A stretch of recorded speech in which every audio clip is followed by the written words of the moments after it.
لوگ اس دن کو دور سمجھتے ہیں جبکہ ہماری نظر میں وہ قریب ہے، جس دن آسمان ایسا ہو جائے گا جیسے پگھلا ہوا تانبا، اور پہاڑ ایسے جیسے رنگین اون، اور کوئی دوست کسی دوست کو نہ پوچھے گا حالانکہ ایک دوسرے کو سامنے دیکھ رہے ہوں گے۔ اس روز گناہگار چاہے گا کہ کسی طرح اس دن کے عذاب کے بدلے میں سب کچھ دے دے، یعنی اپنے بیٹے اور اپنی بیوی اور اپنے بھائی اور اپنا خاندان جس میں وہ رہتا تھا، اور جتنے آدمی زمین پر ہیں غرض سب کو دے ڈالے، پھر اپنے آپ کو عذاب سے چھڑا لے۔ لیکن ایسا ہرگز نہیں ہوگا۔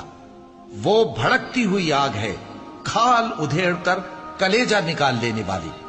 وہ ان لوگوں کو اپنی طرف بلائے گی جنہوں نے دین حق سے اعراض کیا اور منہ پھیر لیا، اور مال جمع کیا پھر سینت سینت کر رکھا۔ کچھ شک نہیں کہ انسان کم حوصلہ پیدا ہوا ہے۔